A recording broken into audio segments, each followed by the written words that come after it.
sake of them. Mm-hmm. Yeah, and you know, it's something that we'll talk about in smaller groups too, because I think, you know, when we hear the Lojong teachings, I think it's really easy to take them as like martyrdom, like, oh, I'll just take the pain and I'll hold the pain, and it's really pain and it's really hurting me, and that's what's happening. Like I'm just becoming a vacuum for other people's pain and not about myself, because somehow that's wrong to want to be happy. And I think I know that's not exactly what you're saying, Zach, but it is a common way to practice. Even if we don't say that that's what we're thinking, I think I've fallen into that trap, and I've, at least appearances show me that many of my students have also fallen into that trap. And so I'd like to address it in the breakout rooms. But you know, I thought about this because I was thinking about like how to describe, how to lead in, because we always have to remember worldview, right? Like we always have to remember, oh yeah, like when I'm in this class and I'm thinking about this Dharma or I'm trying to practice these things, I'm actually putting on a different set of glasses. And hopefully I'm wearing those glasses outside of class too, but at least in class, I'm trying to like adjust my mind back into this way of thinking, which is very counterintuitive. And it makes me think of, you know, those toddler toys where you have different shapes and then like different shaped blocks, and then you have a box with different shaped holes, and you're supposed to put the square peg in the square hole and the round peg in the round hole and the star one in the star hole. And this is sexual now, but that's okay. So it's like we are like the kid, and we have the square peg, and we keep bashing. You know, when a little kid does that, they get so frustrated and they're just like, ah, and they can't let it go, and they keep doing the same thing even though it's not working. And then the parent comes over, or the caregiver comes over and says, no, no, no. And they try to grab their hand away because they're going to show them how to do it. They're going to show them how to do the thing that they want.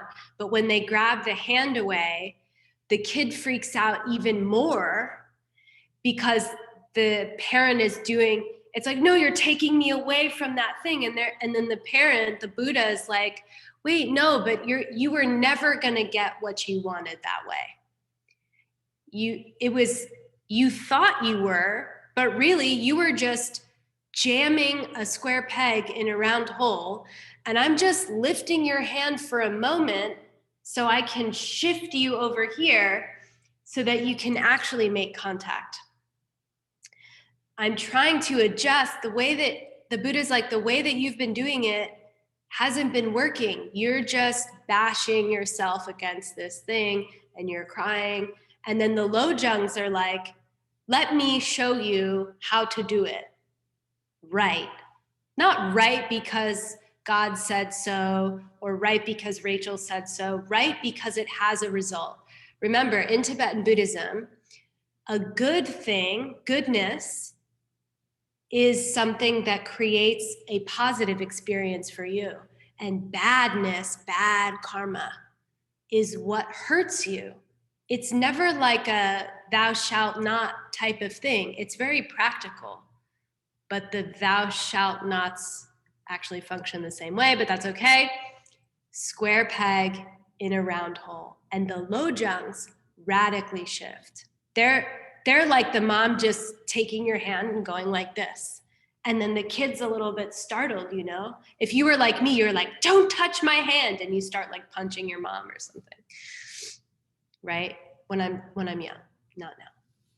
And I think that many of us, when we get these teachings for the first time, unless you don't have this karma, it's like this, it's like stressful, intense. It can feel like you're being advised to do something that doesn't actually make sense. So we'll go into that. We'll do our breakout rooms, and I invite you to please be as honest as you possibly can about your philosophical objections to these methods. And if it's your first class, welcome. You can hear what people's minds go through as they're trying to apply this philosophy, right? And the core aspect of the philosophy is remove suffering from others in order to get pleasure. You want pleasure, Lord Buddha says, destroy self-cherishing. And it doesn't mean don't get happy. That would be stupid for a religion that's based around getting to bliss. It would be stupid for a religion whose sole purpose is for us to get bliss so we can help other people get bliss, to actually teach that you should harm yourself. It would implode on itself. It wouldn't make sense. So now when I meet a teaching that seems to tell me something that's harmful, I have to really think about whether or not I understand what it is that I'm being taught, which happens to be the subject that we'll be doing this week, which is the 5th week, the last week. Drangye, I can't pronounce it, but you'll see the spelling. It's the art of interpretation, okay? How do I know the correct way to apply a teaching in a way that's going to give me the outcome that I desire? So it's very practical, and there's some beauty to it as well.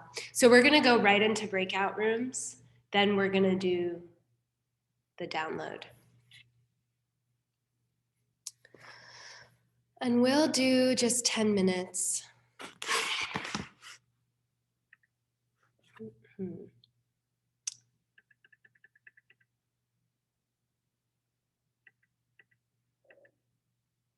Okay. And please do share, please do share. Okay, creating.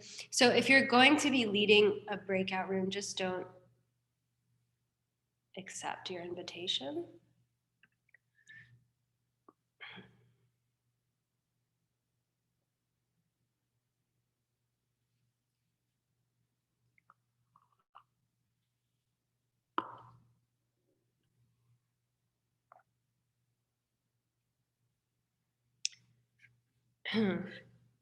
Okay, so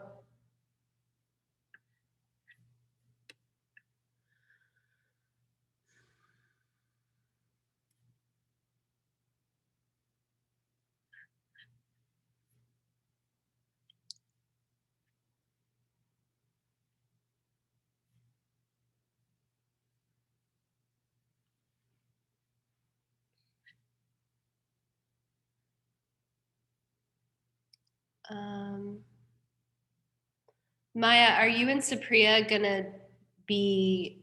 We're gonna be separate, so we can. Oh.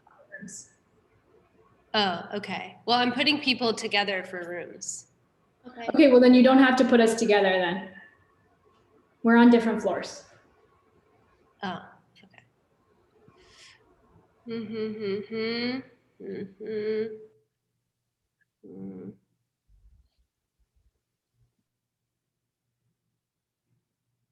Okay, room 2 needs more people. So actually, I made the rooms bigger, and I'm putting more of you per room so that there's more support in describing this. So you have to have a quick showdown, establish dominance, who is the leader, and then if there's someone that has more experience than you, you should let them lead, even if you're more loud, okay? I fail in that regard, so I'm going to give you advice that I do not follow myself. And Hannibal is here, yay! Okay, hold on one second. Sam, Leah, Danielle, Karina. And you said we have just 10 minutes, Rachel? Yeah. Once I sort you, you have 10 minutes. Unless I feel, because sometimes it gets awkward and people are just sitting there and they don't want to share. Sandy, do you want to put the prompt in the chat so everybody in the breakout rooms knows what's going on? Please. Will it go to them? The regular chat, not our private chat. The Zoom chat. There is only one Zoom chat. Sorry, I'm doing group dynamics in my head. Okay, thank you. Whose iPhone? That's funny. Well, I just sorted them. Okay, enjoy. We'll do 10 minutes. Just like text me or message me if you really are like getting into something and you feel like you need a few more minutes. But I just can't tell how talkative they're gonna be. So we can check in. Hi, May, welcome. I'm putting you in a room. Okay.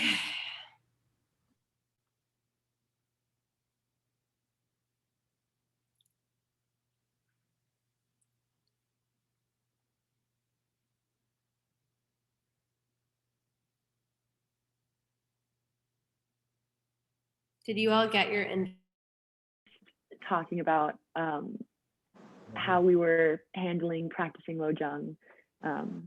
We were not discussing the prompt, but yeah. Oh, that's great. Sandy's here too now, so that's great. All right, so do you guys want to jump into it then, or it sounds like you were discussing it a little bit already. Sandy, do you have it in front of you? Sorry.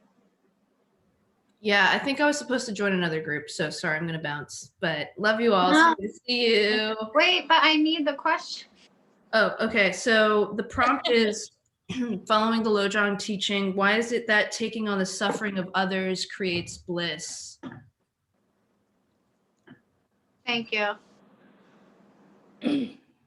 Oh, Elizabeth, hi. Hi. So what do you guys think about that?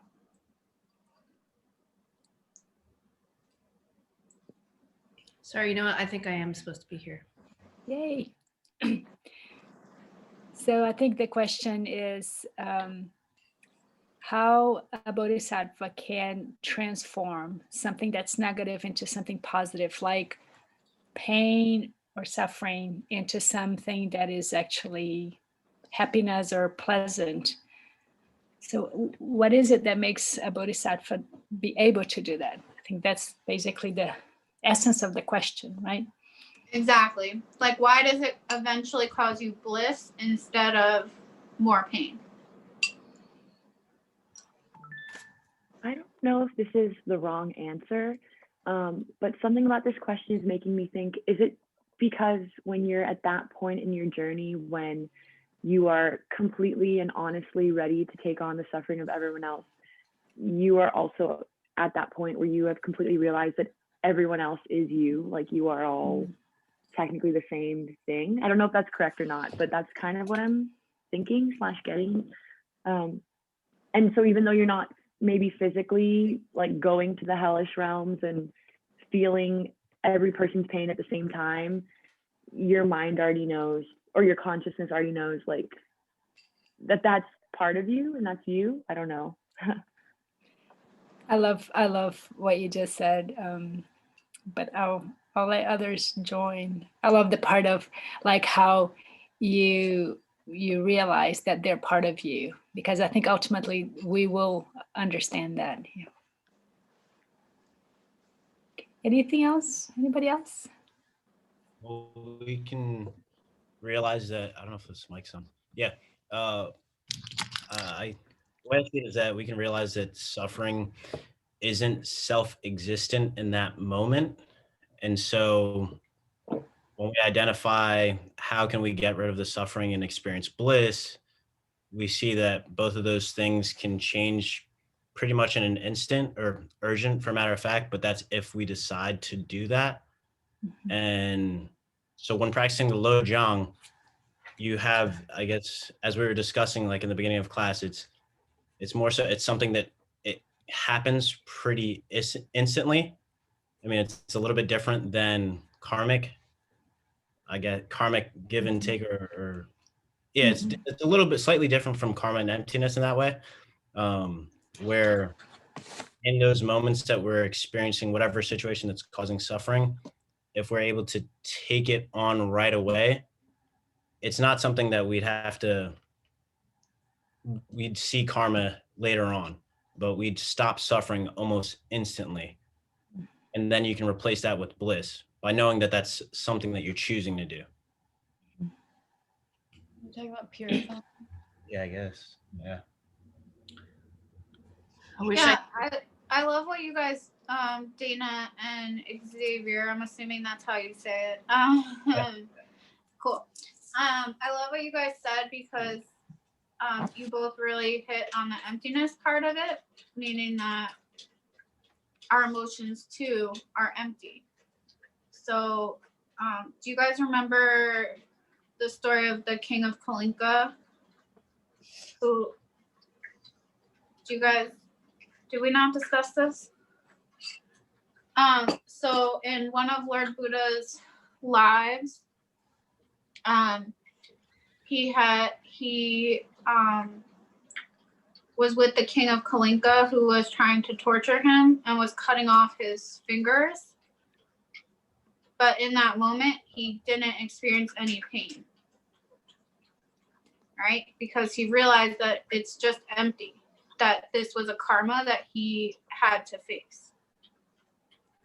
Yeah, he prevented, he Sorry, you guys, I'm really bad at telling these kind of stories. No, it was good, Alana. I think like it was, yeah, it was like covered off, I think in like ACI18, Diamond Cutter Sutra or something, but like it was talking about the emptiness of the giver, emptiness of the receiver, emptiness of like what's happening. It's like when his limbs were getting cut off by this king, like he stopped himself from like planting this karma of being Bella? angry. Stopping himself from getting angry because he realized it was a karma ripening for him of what was happening in the moment and not wanting to perpetuate that suffering. So preventing himself from being angry. So I think that the most important element is that understanding, that realizing that the way you stop suffering is by stop perpetuating whatever that karmic cycle is, or that cycle of, and like Xavier said, something about suffering in that moment being self-existent. Suffering is always self-existing, not just in that moment. I know what you meant by in that moment you realize, and then you, but I think it would be nice to just understand that all our suffering is self-existent. All our happiness is self-existence. Therefore, we can transform what appears to be suffering into bliss.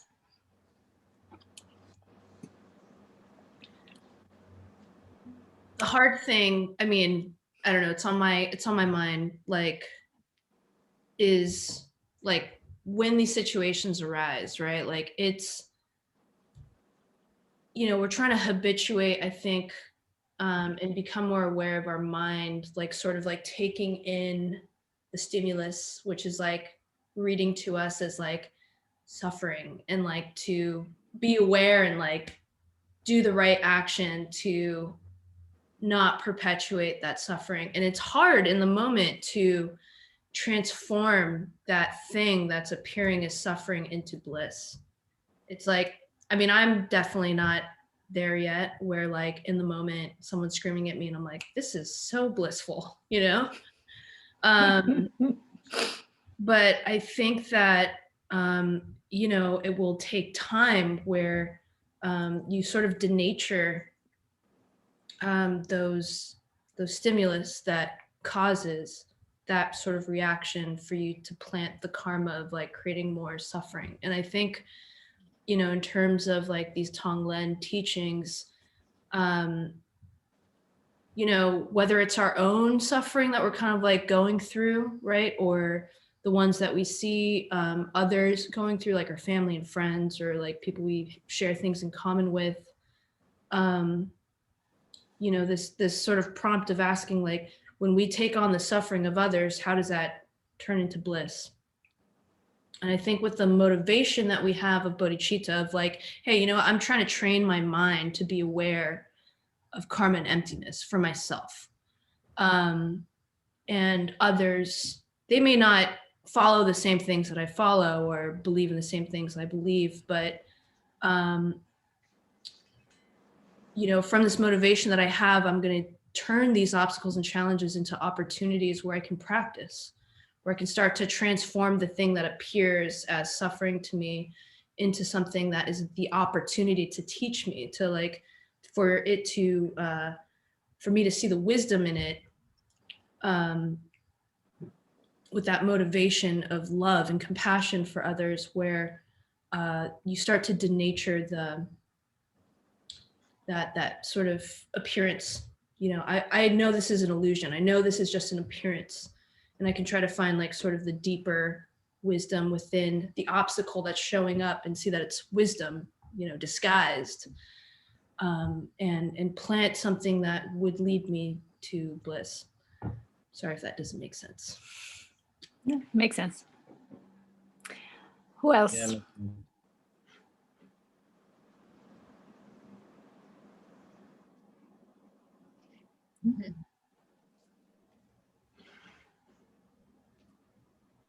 Were you going to say something, Javier?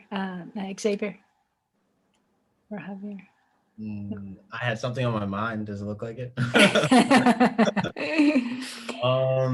I guess I can just share an experience that I had recently.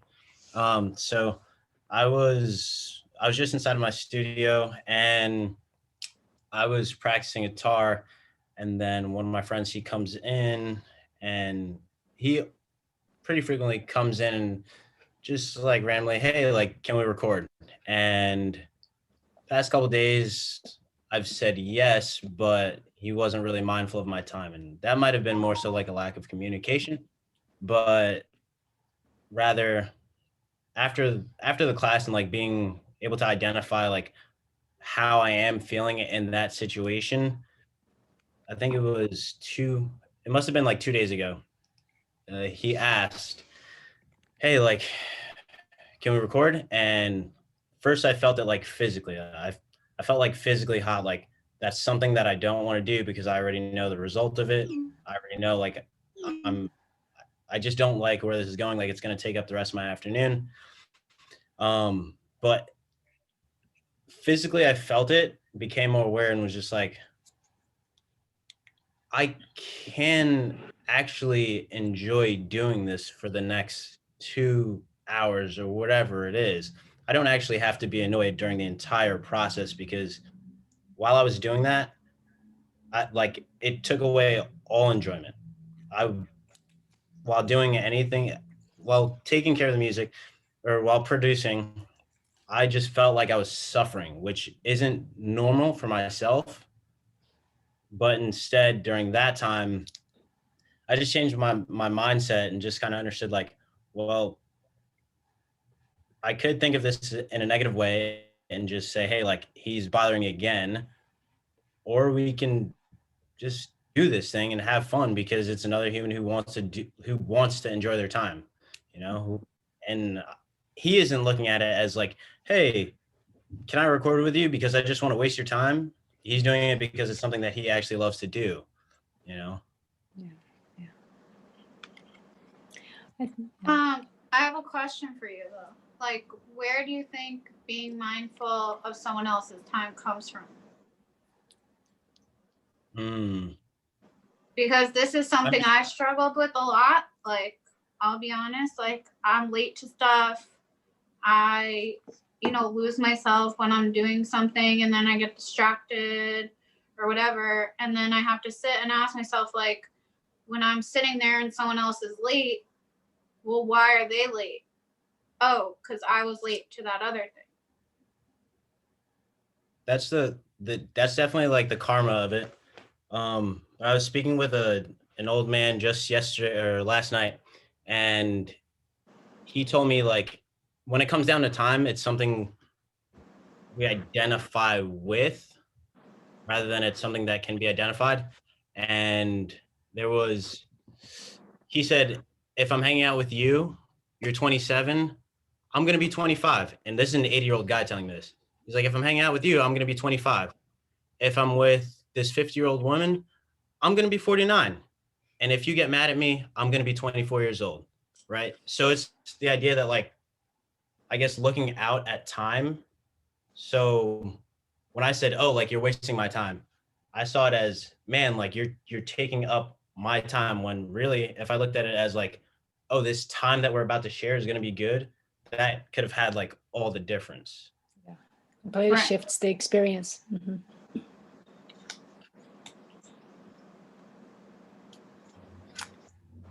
All right, we're gonna be going bye-bye. Here they all come back. Good. Closing breakout rooms now. All right.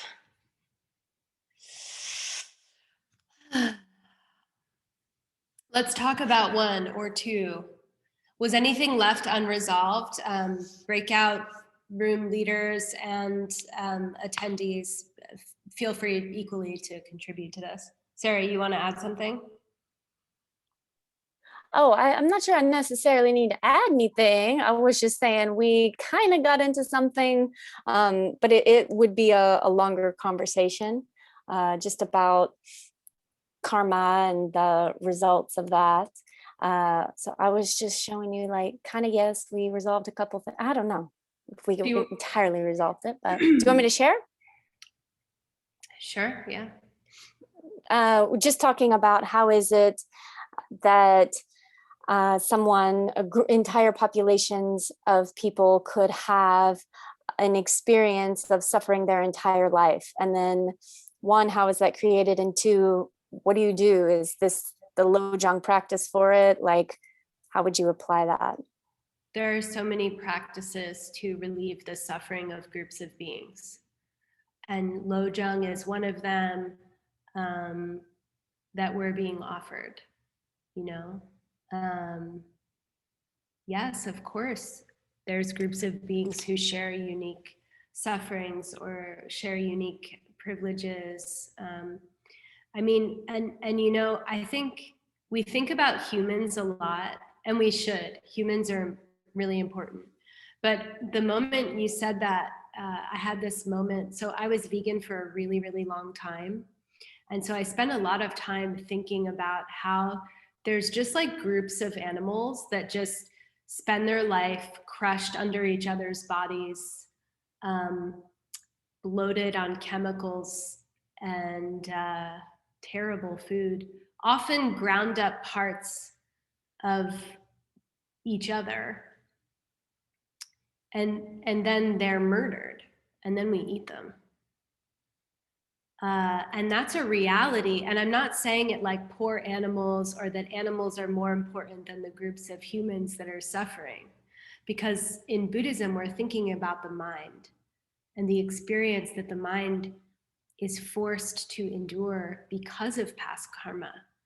That shared experience of suffering, right? It's pervasive. It's everywhere, wherever we look, really. And of course, in our society and in our culture. So yes, this practice, Lojong practice, and you know, this is something that came up, and I think it comes up in different levels and flavors. It's like, if I was really compassionate, I would be doing some sort of thing. Like I would be running through the streets or like donating all my money. I wouldn't take any money ever. I would just work and give all my money, or I would never, you know, do this again. Or, you know what I mean? Like when your mind feels compassion, it can go to this place of like, there's got to be something that I do in the material world to make this end somehow. And it's important to be in the nominal world. and to do what we can to alleviate suffering there. But the Buddha said, if we want to destroy suffering for all beings, he's like, don't waste time just thinking about yourself. Don't waste time just thinking about one particular group or two particular groups. He's like, if you cut it at the root, everyone will be free. If you cut suffering at the root, then it's for everybody. You know, you don't have to pick and choose what type of activism you'd like to do. And it's a really weird thing to think about and apply. It sounds crazy. And we'll get into how all the different ways that it sounds crazy tonight. But it sounds like BS unless we really do come to a place of understanding that the world is coming from our mind, not 1% of the time, not my impression that I walked away and because my parent did this to me, I had this experience. It's not that. It's 100%. Every single thing that we experience, from the things that we touch and taste and see and hear, to the emotions that we feel, the sensations that we feel, are all generated by things that we've done in the past. If that's true, which it takes more than 20 minutes to come to terms with, sorry, it takes more than 2 hours to come to terms with, but if it's true, and if it's interesting enough to you to investigate, I encourage you to investigate. If it's true, then what that means is that all of the suffering that I see, that moves my heart, that breaks my heart, and also the suffering that directs me, can be destroyed using karma and emptiness. And that's why we actually, as bodhisattvas, if we do care about others, we will find bliss as quickly as we can.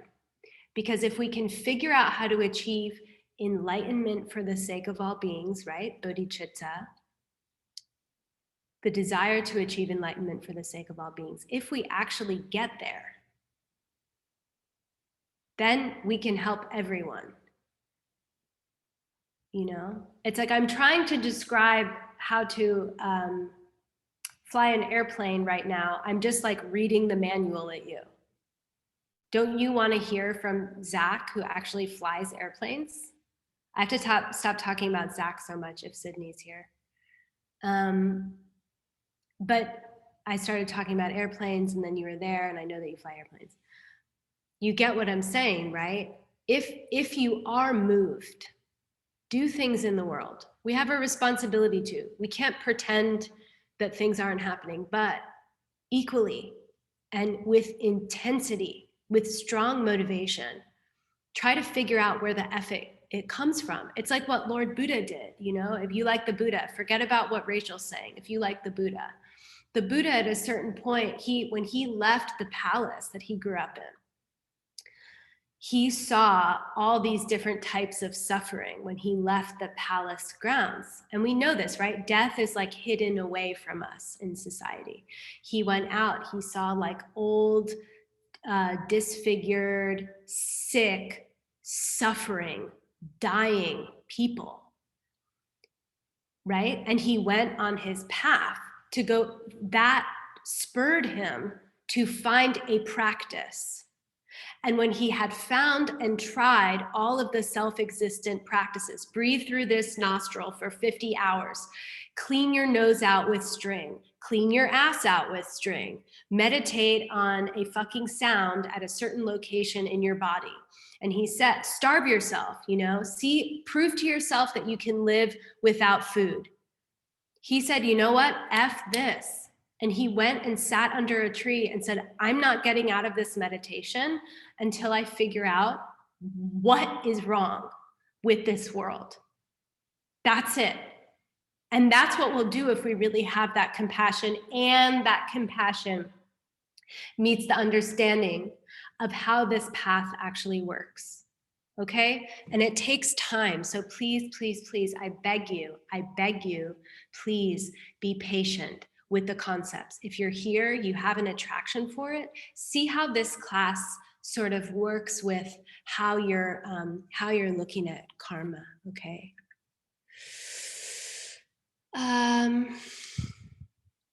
Okay. Now we begin the class. This is Supriya's favorite course, for those who know Supriya.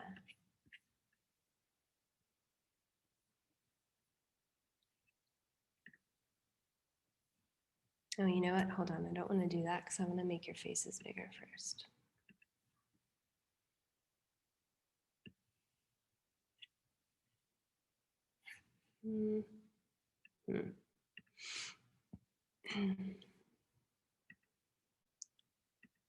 Okay, here we are, listening to the Dharma. Class number 9, Truth Has No Sound. So here we are, we have covered the Bodhisattva Charyavatara, how to think about compassion, how to act with compassion, how to debate yourself out of having mental afflictions, right? Proving logic to freedom, ACI18. How to prove that the thing that you don't like isn't actually coming from the thing that you don't like. Important. And then what we just did last week is heart training, or lojong. And this week, the last week of your 5-week training, congratulations to those who have done all of sorry, it's not a 5-week training. It's actually like 15 weeks or something. Congratulations to those of you who did all 3 parts of this training, 60 hours. That's really good. You are studying like an overview of all the different subject matter that someone would study when they're in a monastery. So if you start freaking out and saying, oh, my spiritual practice isn't good enough, you can think about how you're studying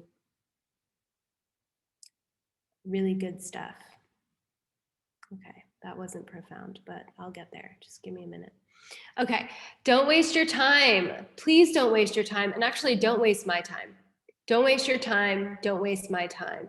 Show up with the compassion. Show up. Embody whatever degree that you were able to interact and practice those lojong teachings. Whatever level of ferocity your compassion has. You know, forget the lojong. If the lojong didn't work, forget the lojong, okay? Put it over there, you'll deal with it later. What's important to connect with is that fierce compassion. Well, what about this group of people? What about my mind? What about my mom's mind? You know, how many people are in hospitals right now breathing their last breath and not knowing what to do and being afraid, you know? I always think about the lobsters in the lobster tanks and how they're crushing. Their bodies are crushing each other and they're bound, you know? Do what you need to do to move your heart to practice. I know it's weird, lobsters. It's just the way I am. And I enjoy lobster, which is another thing we have to meditate on. Don't waste your time. Be fearless. Engage with your compassion. Let it fill your body. It will feel like heat in your body. Here are some angels. Okay. Please don't throw out the path before you've learned the path. Give it a chance. Give it a chance. Okay, now we must bribe the angels to come to us and please, please, please, please teach us. And I'm trying to mute myself, but it's not letting me. Okay, oh wait, Grace did it last time. Farah, are you here? No. Does anyone want to do it particularly? Brenda, you just sort of made a face like you wanted to do it. Or maybe that you didn't want to do it and you were looking away. I was looking at my hands. Are you good? You want to do it? I can try it. Okay. Sashi Puki Juxing Metok Drum Rirab Lingshi Nindeg and Pari Sange Shindu Mikte Uwargi Drokun Namdak Shingla Druparsho Idam Guru Ratnamandala Kam Niryatayami.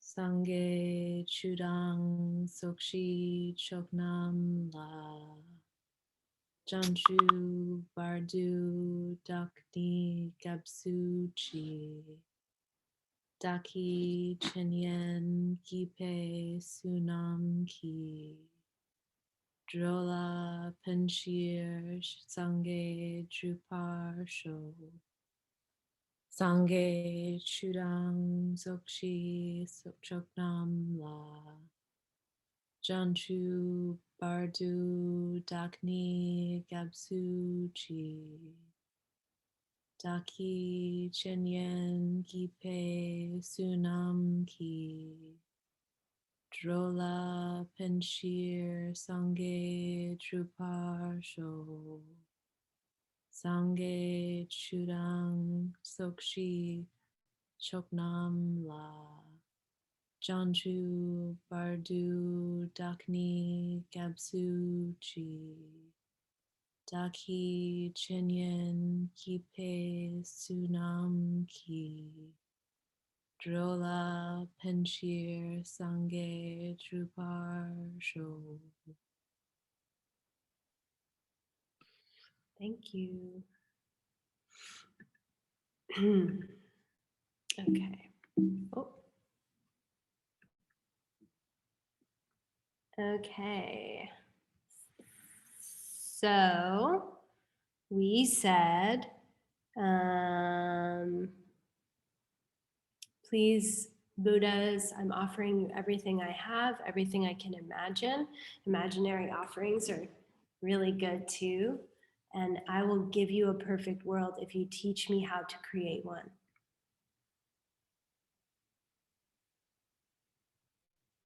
And I protect myself by remembering constantly that I am creating my own world. I am creating the world that I live in. That's the protection. That's the only protection that we have, is remembering that we are creating whatever annoying person that you deal with. I'm so sorry, but even if your best friend agrees with you that they're annoying too, it's still your creation. It's actually better to hang around people that disagree with you all the time, because it's such a good way to remember emptiness. Okay, so some context.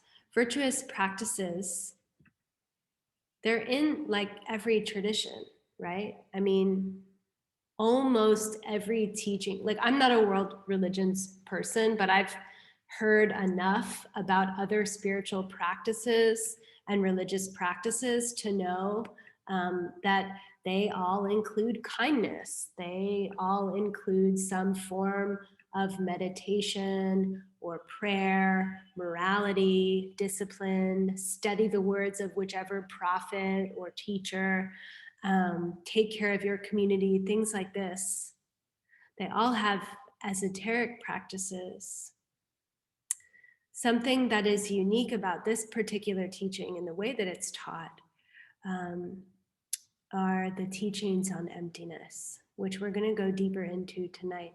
I don't know, for me, when I saw this is at the Vatican, because many people in my family are, they're Italian, Catholic.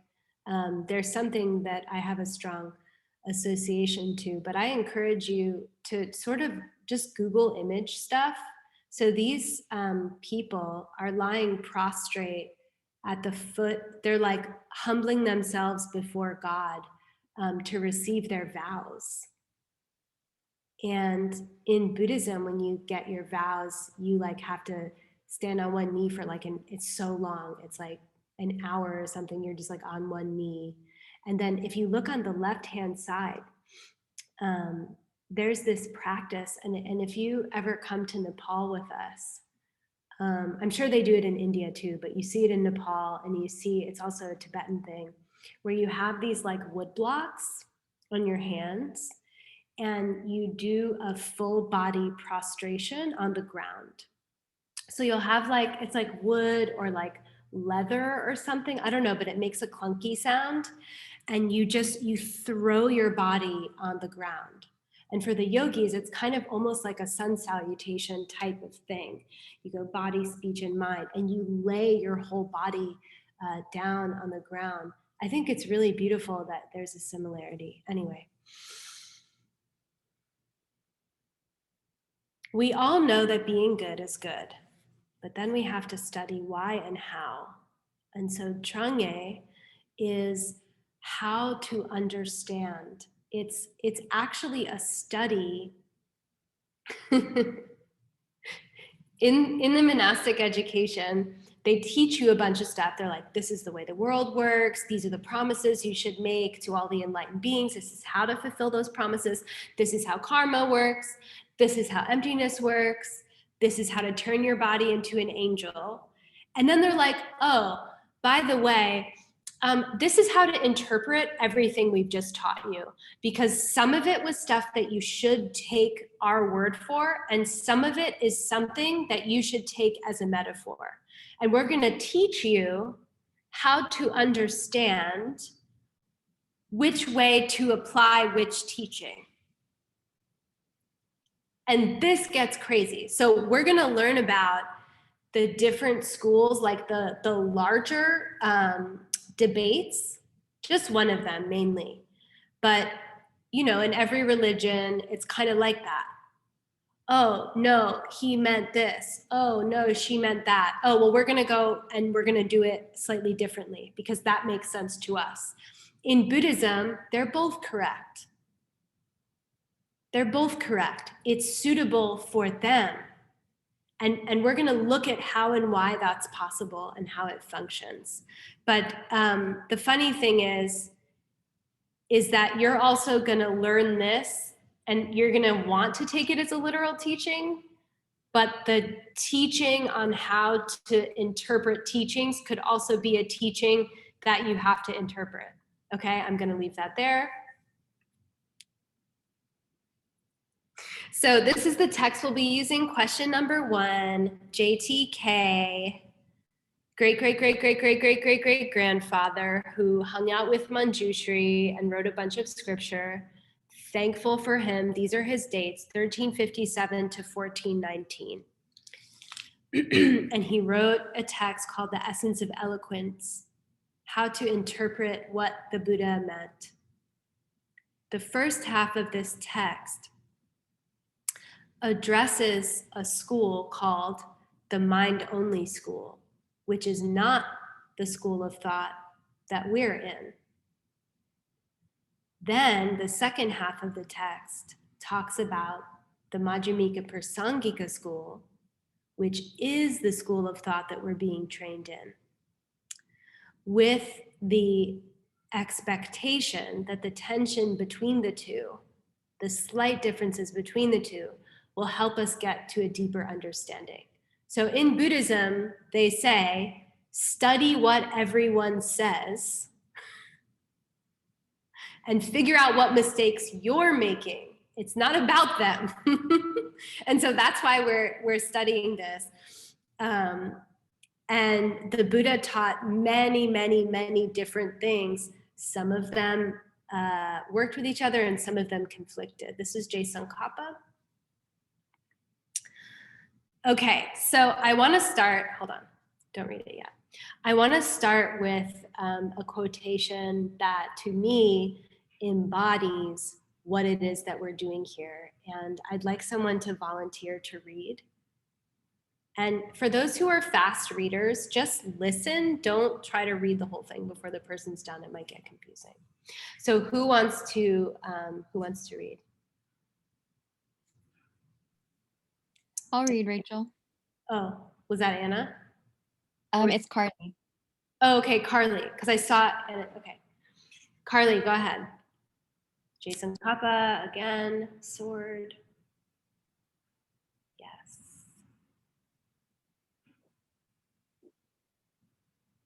I've still got a lag. Is it visible yet? It is visible. I guess my karma isn't good enough. Aw. Anna, do you want to take it? Oh, I can, but if Carly has it up. Carly, do you have it? I just got it. Okay. Just slow karma. Okay. See, most of us, we have to remember that 4 plus 4 is not really 8, is neither 9, definitely not 1, but for the conventional sake, we will use it. This is what we call skillful means. We have to get along with the people. Okay, the quote's not over, but you get what he's saying, right? I'm transitioning because Carly needs a moment to get the slide, but he's saying, remember that facts are empty of a nature. Remember that everything lacks a nature. Don't be convinced by appearances, but still work within appearances so you don't freak people out. And then this is what the student says. Can you see Yes. it? Yes. Yes. I think so. We need to learn how to survive in the world, worldly world, with the enlightened mind properly.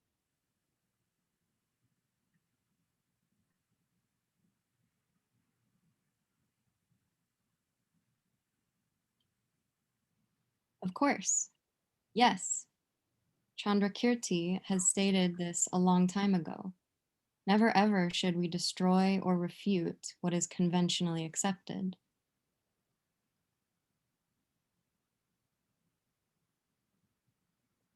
Never, Buddha, if you asked him, what is 4 plus 4? He will say 8. But you know, there is a great scholar. He is the best, actually, in the contemporary Tibetan scholar. He is my hero. He is called Jendon Chapel.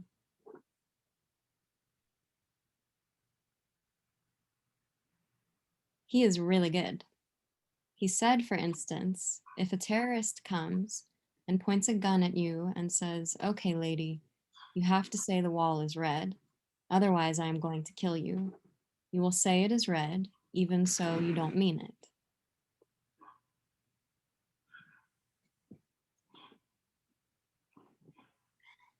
He said that all Buddha's teachings are just like that.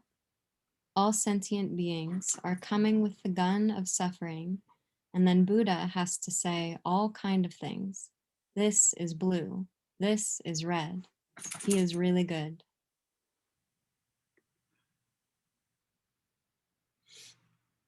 So in this, thank you for reading. In this text that we're studying, Jason Kappa says, listen, you can't trust what the Buddha says. Don't trust what the Buddha says. You can only trust your own mind.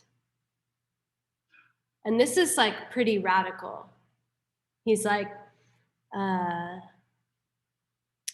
sorry, it may not be what you want. You may feel good following someone around and just taking orders because you think that something is going to come your way, And I think sometimes it's easy to, especially when you see someone more advanced than you. You just want to listen to everything that they say. But Jason Kappa says that that's a mistake. We actually have to trust our own reasoning. And the reason he says that is because of the previous quotation. What Dzongsa Khyentse Rinpoche is saying is like, listen, you're coming at the angel with your suffering. And they're like, oh no, I don't want you to suffer. Okay, don't worry, don't freak out. Things are real. Don't worry. That person really was an asshole. But just be nice, because it'll feel good. Just be nice because it'll feel good for you. They really are an asshole. Don't worry. They really, really are. Because that's what's going to help you in the moment.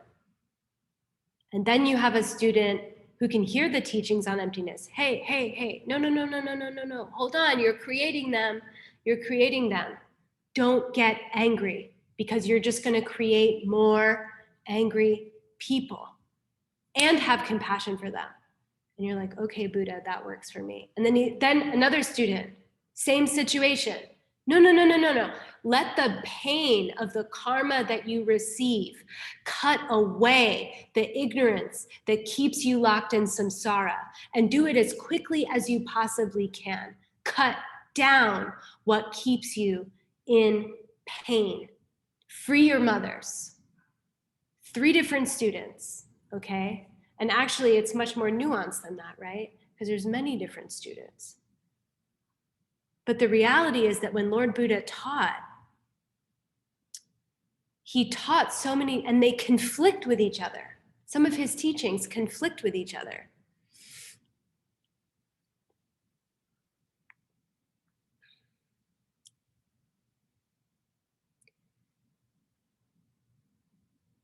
What context are we studying this in? We're studying this in the context of a world in which we are constantly suffering, right?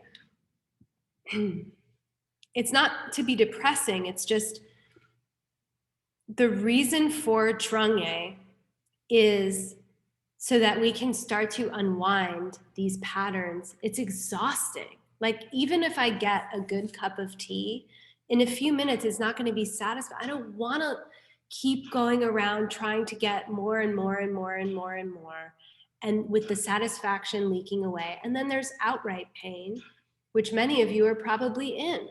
Probably at least half of you are having a really tough time, right? That's usually the case, but we all pretend everything's okay.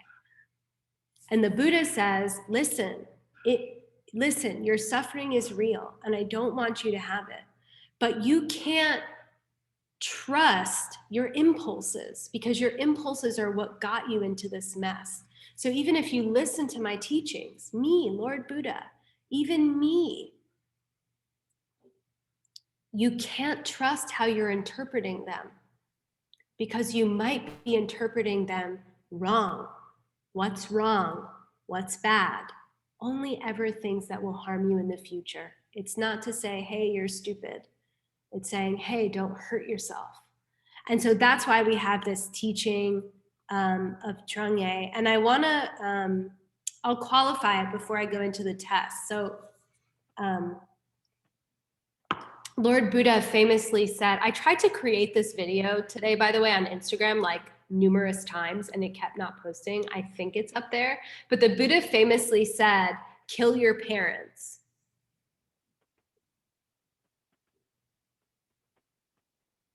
We know that's not what he meant, right? But he said it. Likewise, the Buddha taught many things that are not to be taken literally.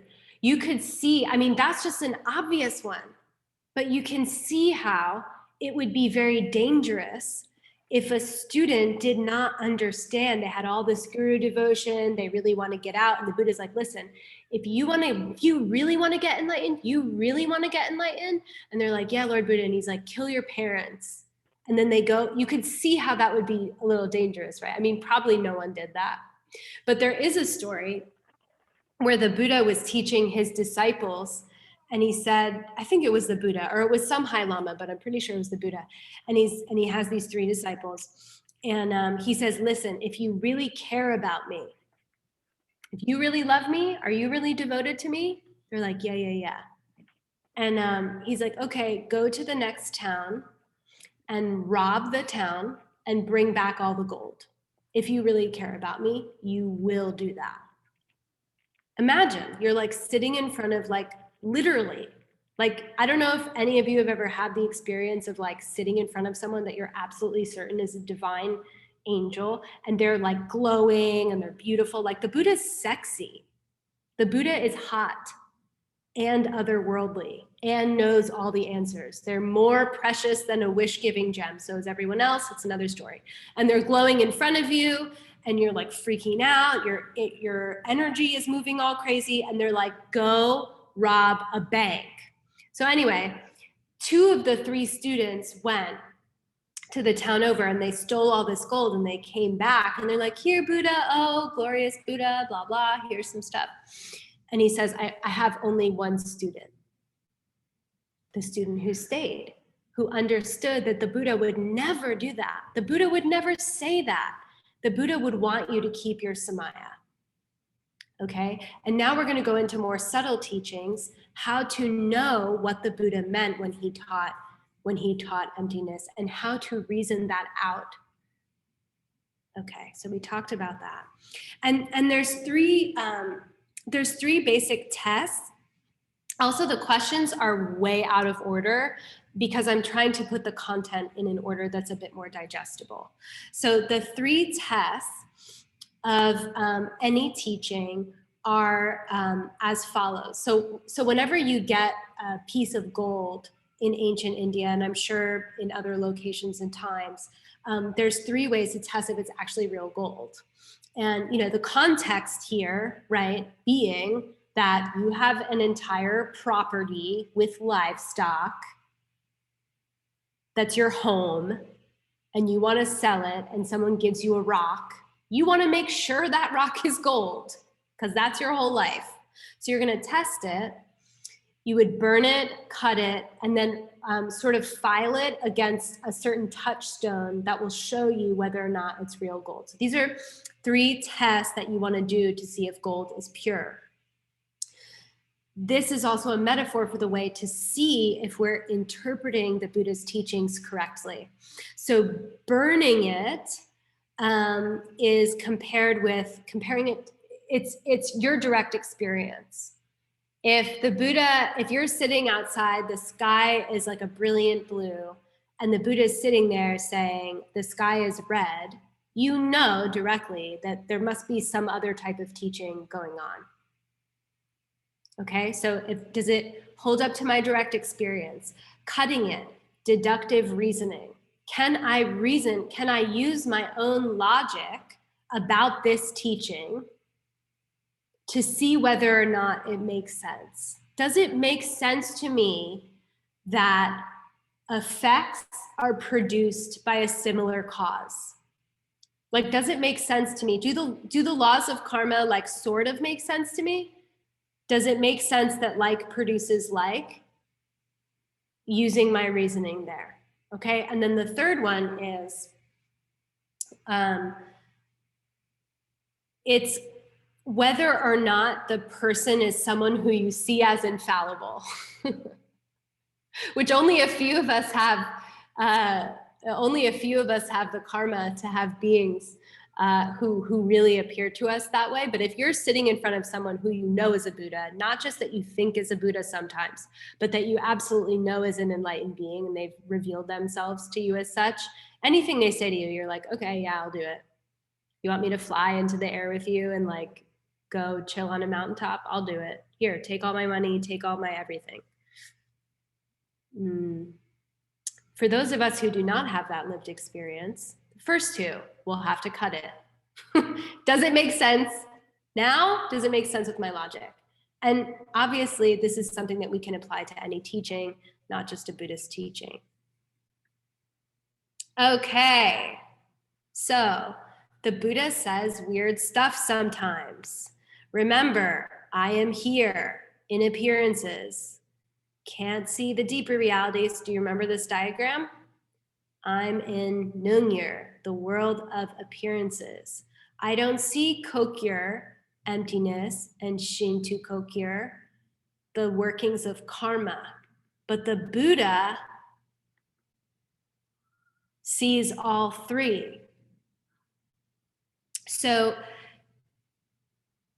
the Buddha speaks truth all the time. part of being a Buddha is that she does not ever lie. Everything she says is the truth. But then how could she ever conflict herself? Well, one way to start to think about it is they're seeing some levels of reality that you're not seeing, bro.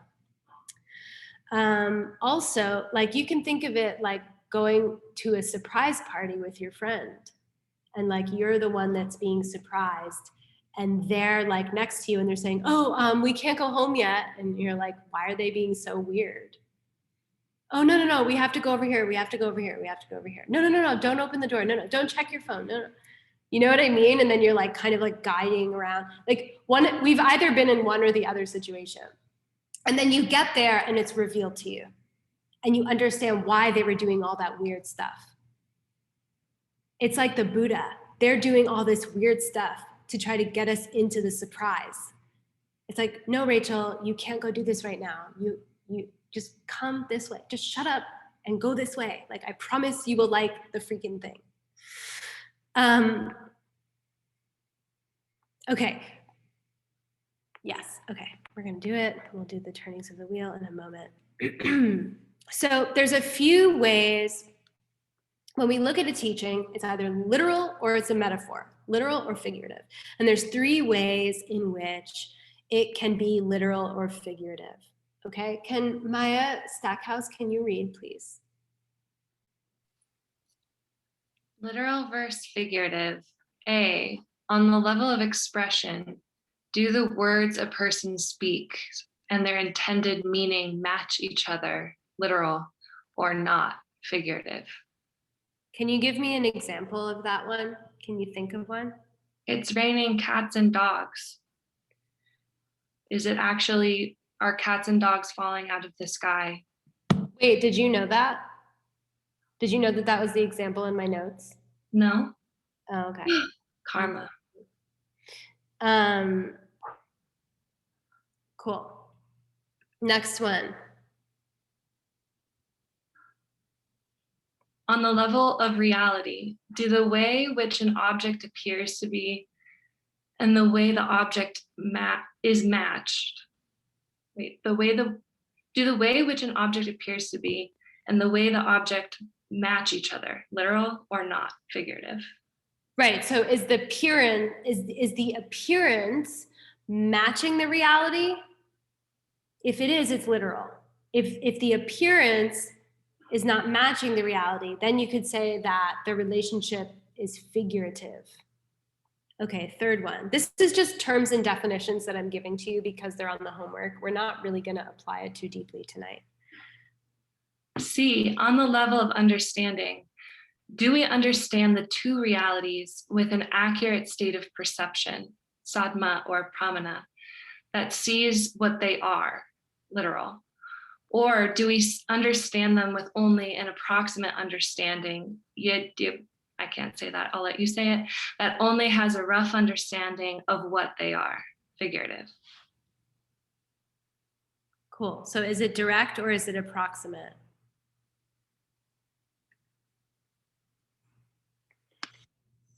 Okay, here we go, FK Twigs. I think that actually is her in a light portrait. Okay, so listen, this is what happens. The Buddha sits down at the tree. He has the direct perception or whatever happens to him, depending on who you are and what practice you're doing. And he has this like liberating experience, comes out of meditation, and he teaches his first 4 students. I think it's 4, right? Have you heard this? Formerly, they were the tiger cubs that he fed his body to in the previous life. Ring any bells? Okay, so he teaches them and they're like, Lord Buddha, you need to teach this stuff. This is really good material. This is gonna help a lot of people. Please go and teach. And he says no. And I think he says no a few times because, and he's like sad about it. This is the story as I've heard it, which is he believes that it will be so difficult for humans to understand what he experienced that he's actually worried that he shouldn't teach it. But they finally convince him.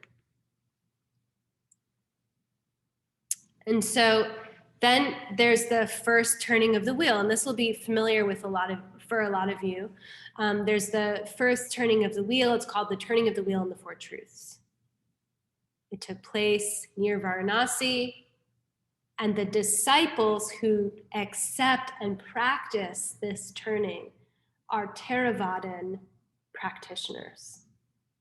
Okay, the view that was taught is considered to be a Theravadan view.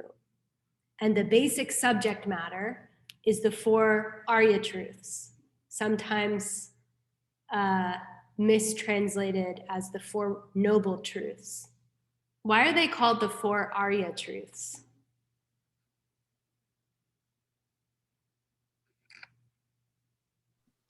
This is something that an Arya, sorry, it's something that an Arya, someone who has experienced direct perception of emptiness, would know. Yeah, I think that's JJ, even though I can't see you. Yeah, it's me. Okay, thanks, JJ. Yes, and this is something that's specific to our lineage because Geshe Michael translates so many of the original texts into English. He makes this distinction, and I'd like to teach it to you so that you know it. It's because the word that's used means of noble mind, someone of noble mind. And his understanding of that in the original language is that when you use that phrase, you're actually talking about someone who's perceived emptiness. It's not just like a noble person like the Knights of the Round Table and like people in Renaissance paintings. It's saying you have had a direct realization of suchness or no self or emptiness. And what are those four Arya truths? Life is suffering. There's a cause to that suffering. There's an end to the suffering. There's a path out. Nice. Hey, Santi, are we recording? Absolutely. Okay, cool, because I would have just started recording now. All of us study and accept the four Arya truths pretty much, right? Like everyone studies that stuff. The view that underlies that basic teaching is that everything does exist by definition. So we're going to look at the worldview that we're talking about. At 3 Jewels, the worldview, everyone's got it, the pen thing. Things lack a self-nature, that's called emptiness, everything is your karma. The worldview that Lord Buddha taught here is that everything exists by definition. It exists. And this is how it exists. It's suffering. The suffering was caused. Since it's caused, it can end. And here's the way to end it. Okay? First turning of the wheel. Then he turned the wheel again. And this is cool because some of us had to memorize the Heart Sutra. And I always think of Sarah because we have this YouTube video when we were on retreat and there were like, 15 of us, we were memorizing the Heart Sutra. And it's like, once I heard this teaching, the conqueror is staying on Vulture's Peak in the keep of the king. And so that's how I always remember that the second turning, or that I remember about the Heart Sutra, but the second turning took place at Vulture's Peak. This is a famous Mahayana teaching. Mahayana school is the school you're in when you're studying 3 Jewels. Okay, that's the stuff that we're teaching you. And the basic subject matter of this second turning was how nothing exists by definition. So first he said, listen, everything exists. It exists in this way. It's suffering. It's bad. There's a way to end the suffering. This is how. And then he said, actually, Nothing exists by definition. No eyes, no ears, no nose, no tongue, no touch, no dharmas at all, no suffering at all, you know, and so on and so forth. If you study the Heart Sutra, it's extremely beautiful. And it's a treatise on emptiness. It's a poem. It's a teaching on emptiness. This is 3 jewels, okay? Mahayana. And then here's some proof that this is what he actually meant, because we'll get into the 3rd wheel.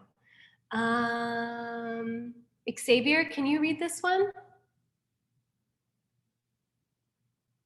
Yep. Beings must wander here because they have no knowledge of the ways of emptiness, and that those with compassion use skillful means and millions of different reasonings to bring them into it. Okay, thank you. This is a little bit coded, right? You're like, what is he saying? As Jason Kappa is giving this commentary, he's saying, listen, middle way is the right way. It's what we're studying at 3 Jewels. Jason Kappa is saying, listen, the emptiness teaching is the correct teaching. Even though Lord Buddha said this other thing, the emptiness thing is correct because in the sutra requested by the realized being Rashtrapala, he says this: the beings must wander here in samsara because they have no knowledge of the ways of emptiness. And people who care about that, Buddhas and Bodhisattvas, will do anything to teach them emptiness, to cure their pain, to show them the antidote so that they can cure their pain.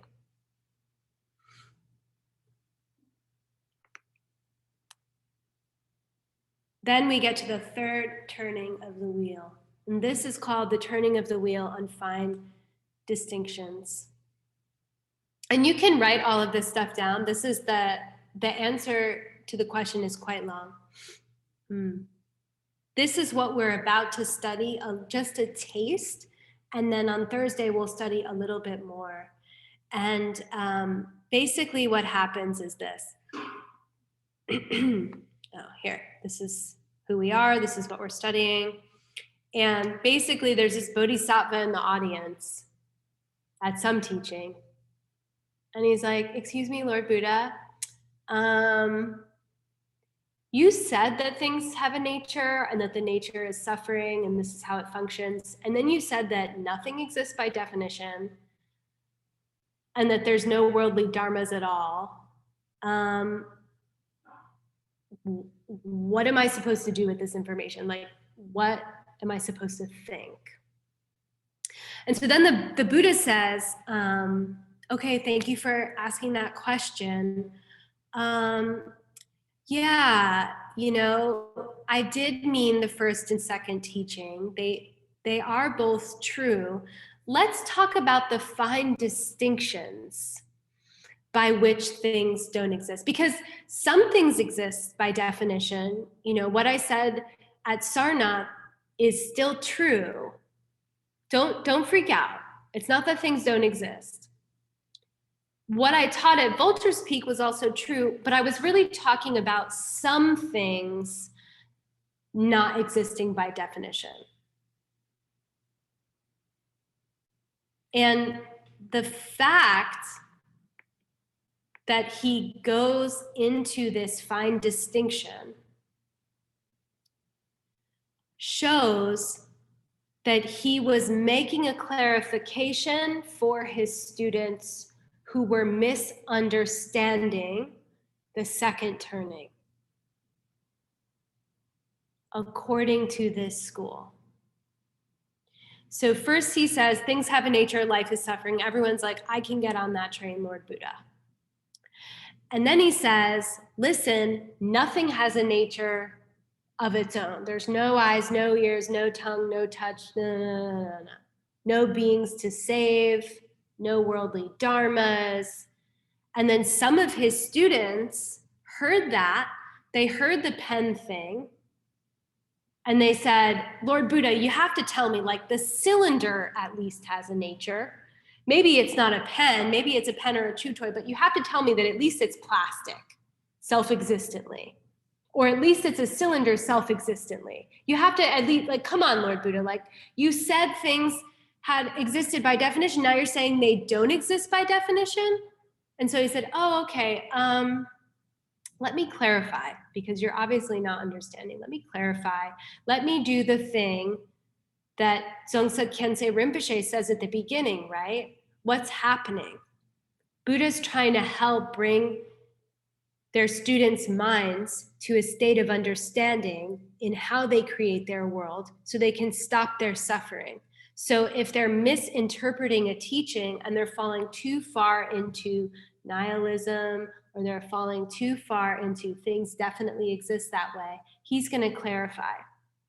Okay. And we'll get a little bit into this, but what you need to know for your path, since what you're grokking right now is like the Mahayana, the middle way approach, the Madhyamika Prasangika. It's called Madhyamika Prasangika school of emptiness, which says absolutely nothing has a nature from its own side. Everything that we experience is from our karma. But what happens is when we receive that teaching, it's very difficult to get to. If it was easy, we all would have perceived emptiness. So Jay Tsongkhapa and then Ken Rinpoche and Geshe Michael are saying, look, study the school that's almost correct so that you can get more fine-tuned in your understanding of what your own school really says about emptiness. We may think that we understand, lack of a nature, what happens when the human and the dog leave the room. For the human, it's a pen. For the dog, it's a chew toy. But when I set it down and walk away, what is it really? What is the nature to this thing? And if we really understood it, we wouldn't be suffering anymore. So the fact that we're still suffering proves that there's something about this. Even though we're studying the highest school, the fact that we're suffering is proof that there's still something about this damn thing that we're not getting. And so that's why we have this course. So Buddha said, and just write this down, today is mostly like terms and some definitions, and we'll go a little bit deeper on Thursday. And then if you really want to study deep, wait until ACI18. It'll probably be in like 2 years or something. I mean, you can also study it online. So Buddha says, that's not what I meant. When I said things lack a nature of their own, he said, when I gave that Heart Sutra teaching in the second turning of the wheel, this is what I meant. I meant that there was a lack of any definitive nature. There was a lack of any nature of growing. And there was a lack of any nature of being ultimate. So just write it down. I know it doesn't make sense. Just write it down. So he said, when I talked about emptiness that time, this is what I meant. There's no definitive nature. There's no nature of growing, and there's no nature of being ultimate. And each of these three correlate to a specific piece of the puzzle in the mind-only school that we're studying right now. Are you okay? Is it going too fast? Are you good? So let me just show you really quick. So the blue is what we've been studying this entire time. This is the thing that we're trying to understand, but we can't understand if appearances are not fooling me, okay? This is the thing we're trying to get to. What happened at Vulture's Peak? If I could just understand why this is a pen for me, how this is a pen for me, then I can create something much better than a stupid pen. What we're studying to get there is this third turning. So this third turning is the mind-only school. It's called the mind-only school. The blue one is, you could say, middle way. The blue one is middle way. The red one is mind-only. And we'll go a little bit deeper. Drunge, drunge, da, da, da, da, da.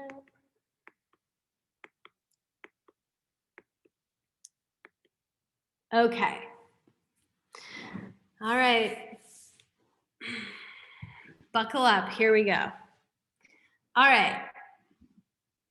Imagine that this circle, this is a baby boy. Okay. In the center of the circle, you have a baby boy. This is your shenwang, your run-of-the-mill shenwang. A shenwang is a dependent thing which is created by causes and conditions. So two parents have a baby, there's a baby, it's just a baby. This is your dependent arising thing. Then they name the boy Tashi. They have a mental picture of this thing called Tashi, and they layer it over the baby. First, it's just a baby. It's just a baby, like it just came out. You don't know it yet. And then they name it Tashi, and they start to build this mental picture, Tashi. The Tashi isn't in the shenwang. The shenwang's just baby. It's just a thing. It's a dependent thing which is created by causes and conditions. Sperm and egg, cells multiplying, etc. This is the classical example, okay? Then there's the mental picture, Tashi, that the parents have of the baby, but not everyone has that experience. Some of them just see a screaming blob, right? Not everyone sees your baby the way you see your baby. The mental construct that's projected onto the screaming flesh is called a kuntak. You take the kuntak away, it's just screaming flesh. Put the kuntak on, oh, it's my baby, Tashi. Okay? And your kuntak is created by karma, and it's a mental construct that does not have a nature. It's the Tashi, Rachel, Sarah, Gabe, those are all mental constructs that you put on this dependent thing that's created by causes and conditions. And that mental construct doesn't have a nature. Then their version of emptiness is called Youngdrup, which is the lack of self-existence that applies to all objects, especially to dependent things. Just write it down.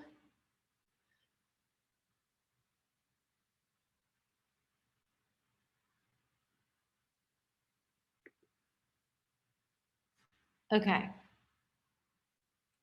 Remember, totally different school.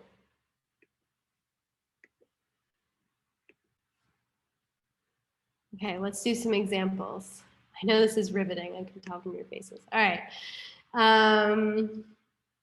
Shenwang. So example of a dependent thing.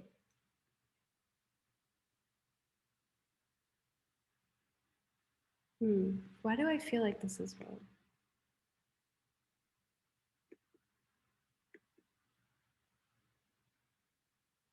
I think that this example is actually for a kuntak.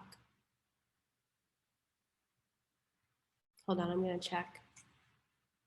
I think I put it in the wrong order. Can you give me a moment because I want you to get the right terms?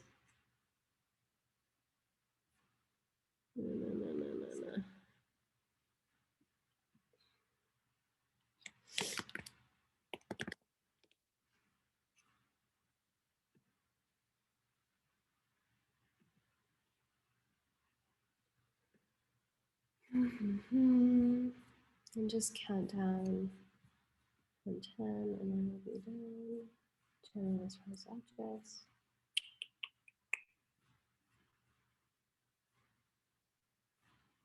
Okay. Here we go.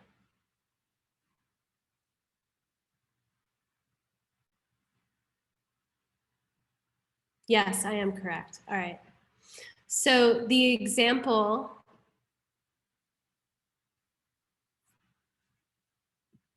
and I'll show you by sharing my screen. Okay. So you're going to have to be even more confused, okay? The first example goes to the second thing.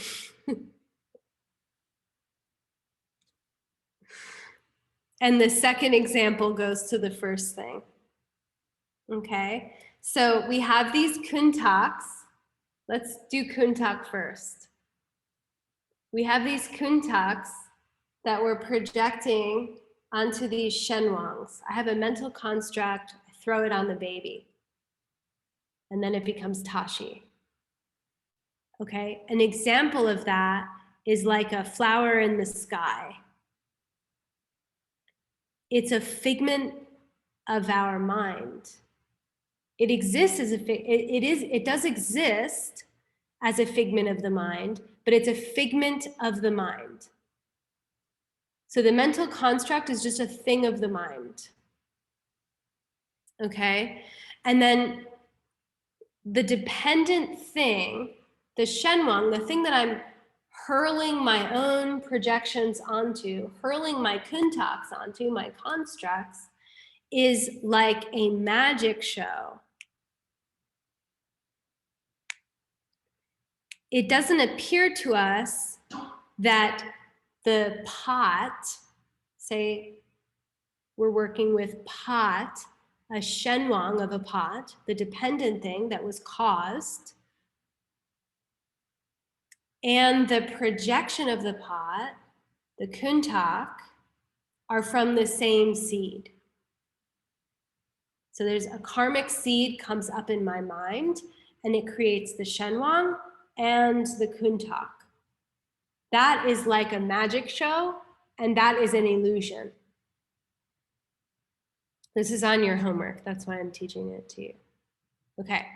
And then Yangdrup is the lack of self-existence that applies to all objects, including the shenwang and the kuntak. And an example of this is like empty space, a simple lack of physical matter in the sense of being the simple lack of a non-existent self-nature. Make sense? Good. We'll get to it more on Thursday. Just get your definitions down and then we'll play with it more. Can you start to see how the way that I described that with the shenwang and the kuntak is like kind of similar to the pen thing, right? So there's something going on here that Lord Buddha wants us to play with, because it's like he's saying, yes, the cylinder is really there. It's just that you have this mental construct that creates pen, and the dog has a mental construct. The plastic thing is still there. The cylinder is still there. And we'll get into it. But there's something interesting happening because it's very similar. It's very similar, and we'll study it. So back to the 3 turnings of the wheel. This is just for you to practice. If I'm in the mind-only school, which has the kuntaks and the shenwangs and the yangdrups, do I take the first turning of the wheel literally or figuratively? Can someone unmute and answer? Figuratively. Yeah. So if I'm mind-only practitioner and I believe in kuntaks and shenwangs and yangdrup, I'm going to think that the teaching on the 4 Arya truths is somewhat of a figurative teaching, and that the Lord Buddha wasn't saying exactly what he meant. And what about the second one? The second turning, if I'm mind only. Figurative again. Yeah. Yeah. So I would say Lord Buddha taught that things don't exist by definition, but he really was teaching literally when he taught at Vaishali, when he taught on fine distinctions.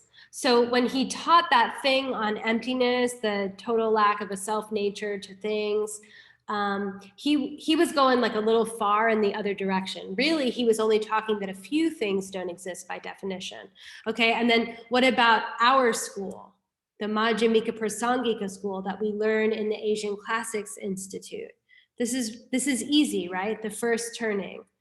What do we think about the first turning? Do we believe that everything exists by definition? We as a school, I'm not talking about you in your own personal mind. What we're trying to habituate our minds to, we're saying, no, that was a figurative teaching by Lord Buddha. There's essence of it that I can pull and practice for sure. A figurative teaching is still a teaching, and it's still important. Sometimes as important or more important than the literal teachings, okay? Next one, it's literal, right?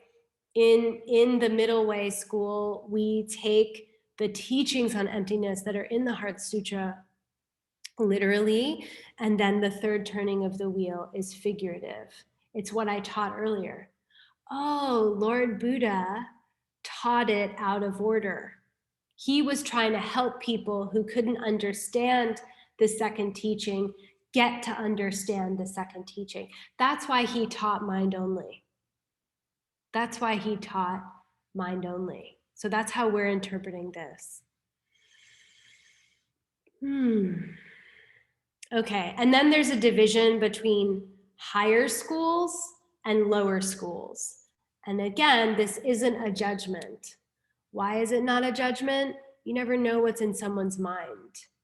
You could have someone studying Theravadan Buddhism and have like the highest realizations in all of the highest schools. It's not a judgment. But there is, just so you can have some dexterity in the texts and understand what Jason Kopp is referring to.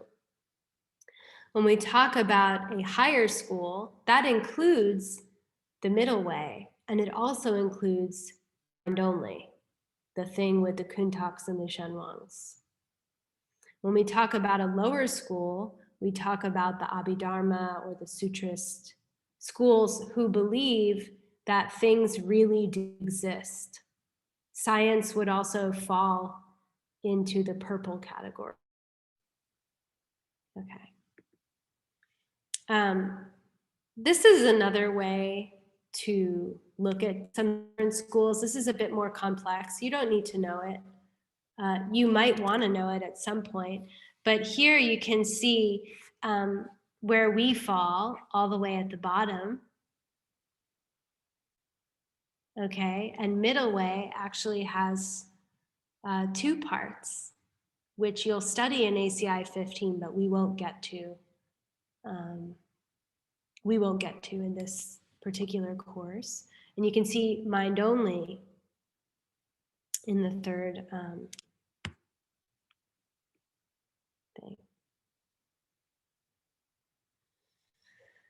Okay. Why does this matter?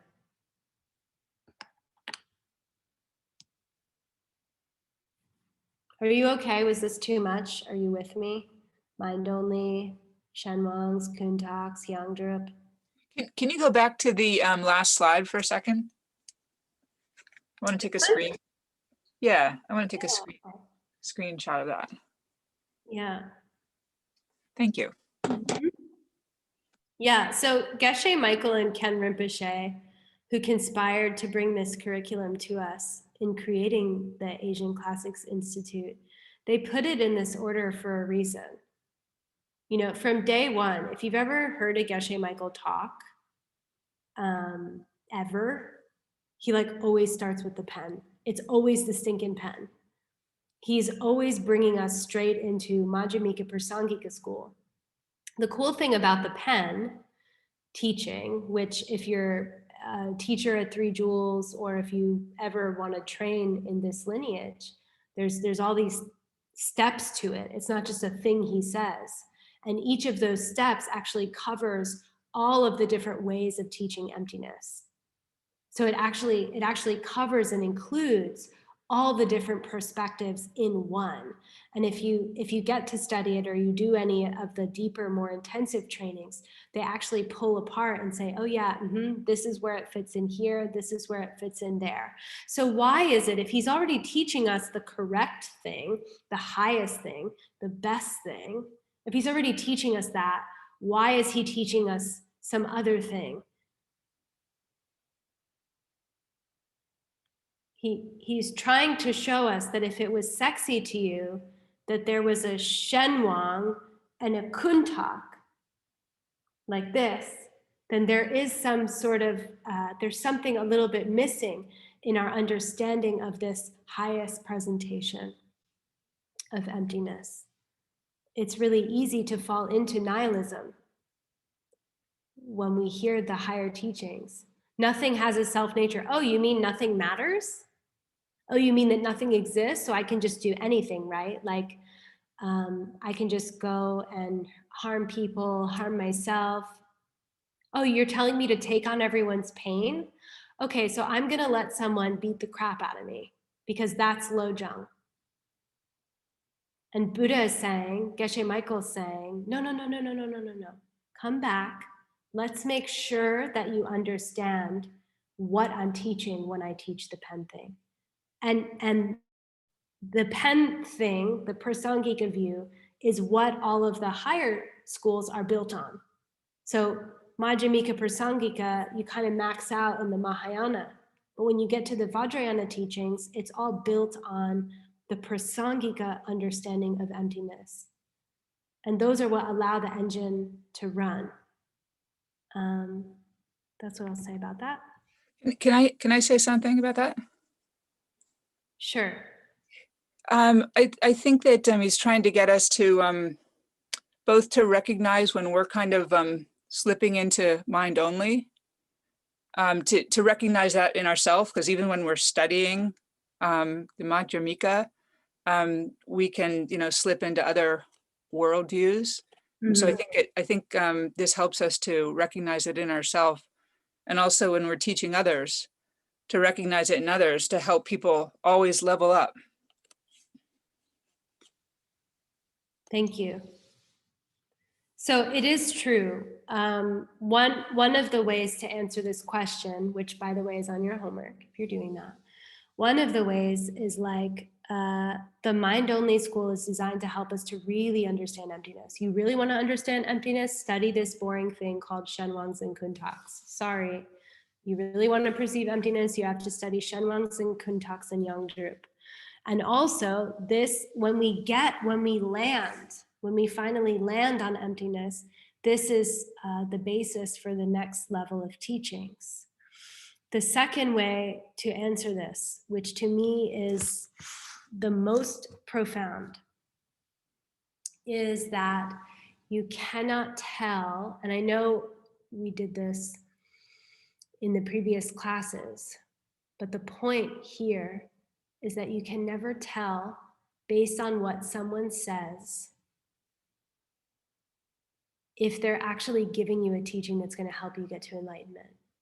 Because there are literal teachings to get to enlightenment, like Geshe Michael saying, hey, there's this thing, it's called the pen. It lacks a self-nature. That means it can be anything. I'm telling you, literally, how to do it.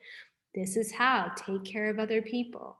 Find someone else who wants enlightenment just as much as you. Help them get there and then rejoice. And then there are more figurative teachings when the Buddhas come to us and say weird shit. And that's supposed to help us get to enlightenment. That's the practices in the Lojong, right? Someone harms you, they're your greatest Lama. This is helping us to try to remember that we never know, we really never know if a Buddha is around us and they're speaking figuratively. But when people say stupid things, we get judgmental pretty quick. in a spiritual sense and even in a non-spiritual sense. There's a lot of like, hypocrisy. Like, I think as a culture, we're really into hypocrisy. Oh, you're teaching this thing, but you're not acting this way. And because you didn't do the thing that I wanted you to do, I'm not going to listen to what you said because it nullifies what you said. It means that I shouldn't take anything from your words because I disagree with your philosophy or your ethics or the way that you live. So I refuse to receive a teaching from you. Literal or figurative, I refuse. You're a hypocrite. And that destroys our ability to extract teachings from these other beings. This class is like, you want to practice Lojong? Why do you want to practice Lojong? Well, wouldn't it be great if like everyone around you was telling you how to get to enlightenment instead of just like one person? Like my Lama's in retreat right now. I can't call him. I can't ask him, what the hell do I do? You're screwed if you think the answer is just in one person. Sorry, they're going to die.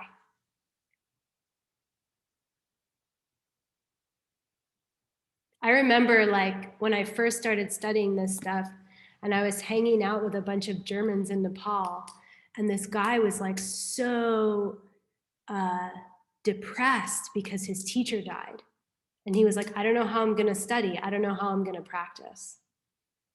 And I remember at the time I was so new to these concepts. So I really believed like, oh no, like everything's ruined for him. Like he can't, how's he going to achieve his enlightenment?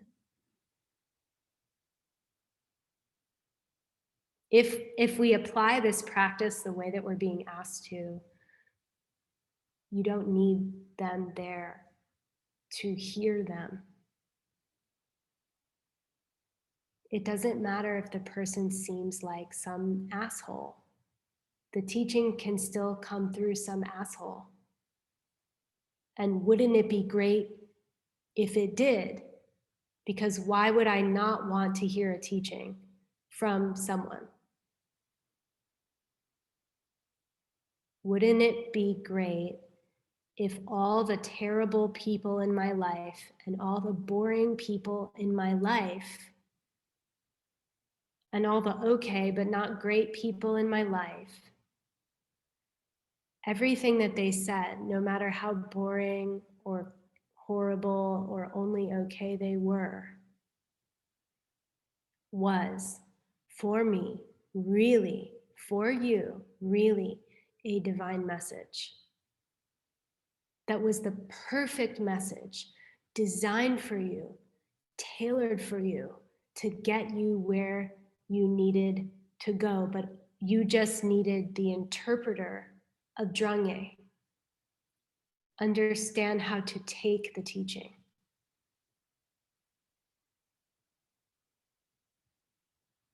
Okay. So your homework, in addition to the homework, should you choose to accept it, is the next time someone says something that doesn't make sense to you, that you disagree with or whatever, see how it could be a figurative teaching, which is a Lojong practice. But he's asking you in the sense of Drangye, test it against your logic. What is this trying to show me?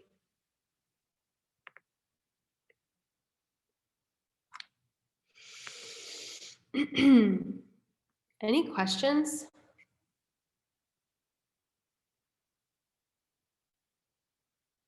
You all look so pensive. I'm sorry.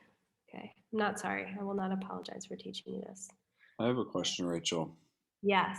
The Chi Jadrock thing, then back to the baby and the bigger circle. I can't remember the words now. Are those ideas? Does one grow out of the other? Are they connected, or it seems similar that there's a some sort of object and then a projection or a seed or a label or a conception? Yeah, they're similar, but they're not the same. Or is the Chi Jadrock then Majjhimika school, or where is that? Oh, that's a really good question. I would say it probably is, but I don't know enough of the fine points of logic and logical analysis in all of the different schools to know enough about how they're discussing quality and characteristic in terms of the mind-only school.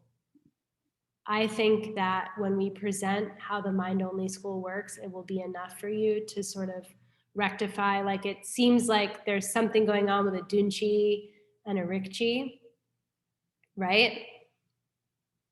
Like from the diagram, it sort of seems that way, right? And I think we'll get into it. I'm actually not sure if the mind-only school does do Rikchi and Dunchi and all that. Earl, do you know? Earl's saying no.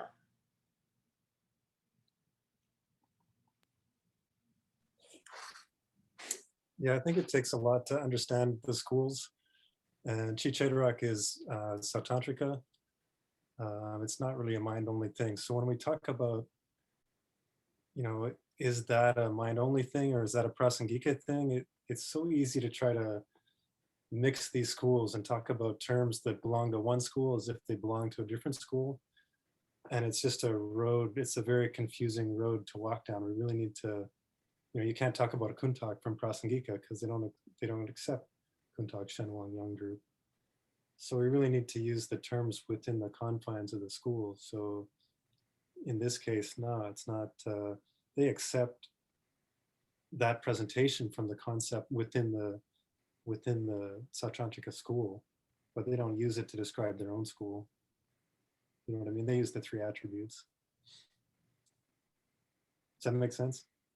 Yeah, that's helpful. Don't mix paints. Exactly. I think even when you study the entire course 15, was I saying this?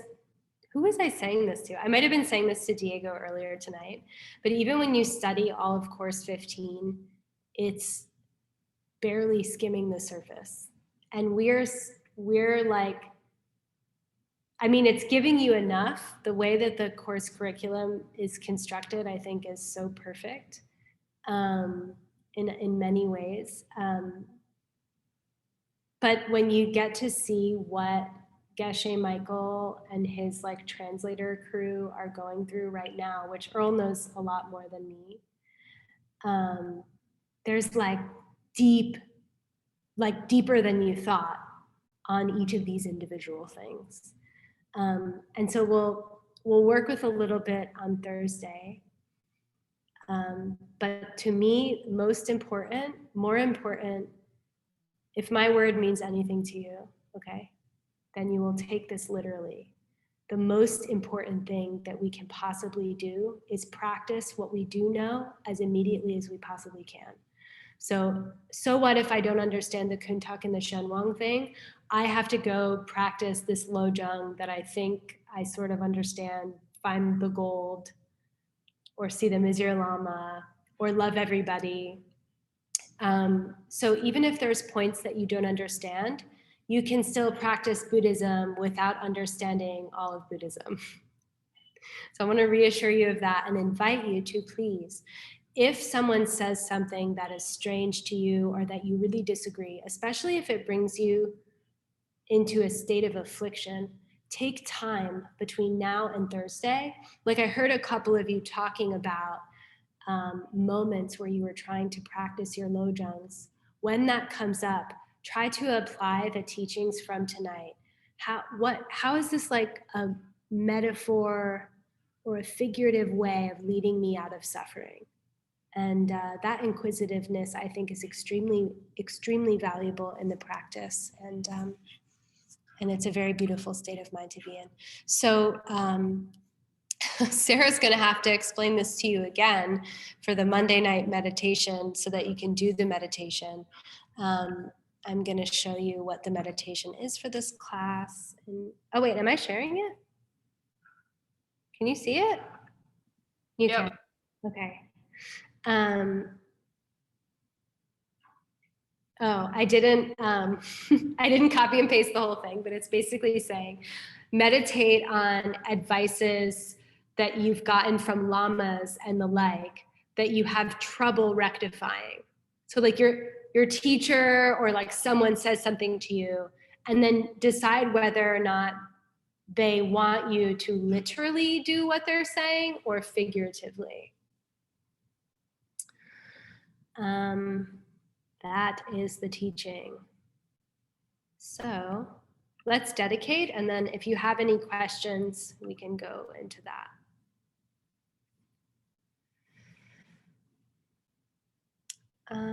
Let's see. Who wants to take it?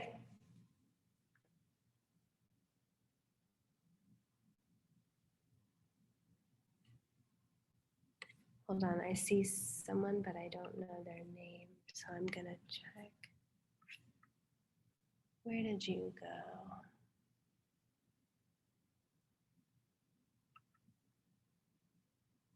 Oh, there you are. Dana, can you do it? Oh, your face. You don't want to do it. Well, I've never done it before, so I don't know if I would do it correctly. Okay, I'll get you next time. Grace and Andre, can you do it together, please?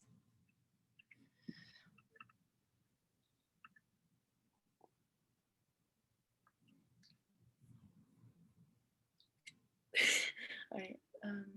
Sashi Puki Shukshin Metok Jam Rira Ningshi Nyende Gyenpadi Sangye Shingdu Mikte Uragi Drokun Namdak Shingla Chupa Shok Idam Guru Ratnamanakam Niryatayami Gewadi Gewakun Sunam Yeshe Sotsokshing Sunam Yeshe Nejumwe Tampa Kuni Tompa Sho.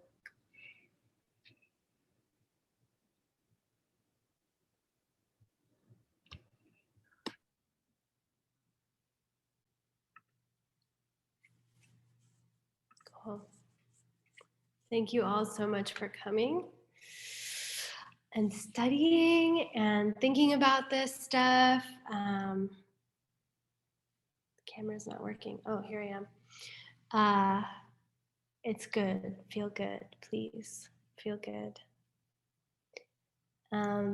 Thursday will be the last class, and then Tuesday we will have a Q&A for you to harvest all of your questions and then throw them at us like tomatoes. It will be me, Cypria, Javier, who taught the 3 parts of this training. And then Sarah, who's been guiding the meditations and unpacking things with you for the entire training. And then Earl, who's Sarah's partner, who was just talking about the different schools, who's completed all of these courses and is an expert, will be there to talk on it. And for those who know Wordsmith, he will also be there. Word is teaching this course to another group of people. So he's gonna come, and he's also inviting his students who are like going through the same process that you're all going through. And so they'll be able to ask questions too. You can meet new people. You don't have to have completed the entire training to attend. You're all invited. And you should have gotten an email from me today. It's the exact same link as this class. So if you haven't figured it out yet, this class has the same link every single week. And we're just gonna use the same link. On Tuesday, I think it's only an hour and 15 minutes. It won't be as long as class, but you can come and ask whatever questions you'd like, but email me before what your questions are, because I'm gonna sort through them and I'm only going to choose the easy ones. I'm just kidding. That was a bad joke. Okay, what else do I need to announce? We have a meditation teacher training coming up with Hector. When he comes out of retreat, he'll have a couple weeks, and then you'll go into meditation teacher training. Begins in April. We have a lot of people in this room right now who could probably share wonderful things about their experience with that training. If you want to learn more on yoga, if you want to study more with me and Earl, Word, Rose Aaron, and actually Santi will be teaching the meditation component there. You can do a yoga teacher training. We don't talk a lot about how yoga relates with these courses, but there is an extremely strong relationship between the practice of yoga and what we're studying here. And it helps. It helps to understand this stuff to do yoga. That's as much as I'll explain right now. But if you do have a practice and you're interested in becoming a teacher, it's a great opportunity. I will be co-leading it with Stephen. And that's everything that I have to say, unless, am I forgetting anything? Sarah, Supriya, Santi. Rach, you said you sent that email today? I did. I'll send another one too. Yeah, I didn't get it. Okay. A new book? Oh, sorry. And you even gave me a reminder, post-it note, talk about this. So the Lojong teachings that we did, the 8 verses one, which is like, love everybody, practice pronoia, everyone's your teacher, 8 things. We actually have it at 3 Jewels now. And it's online too. I put it on the website today. Yeah, and so you can order it online. And it's the translation or the commentary is Ken Rinpoche. I didn't know that the commentary is Ken Rinpoche. So Ken Rinpoche is my great-grandfather, and he's your great-great-grandfather in this lineage.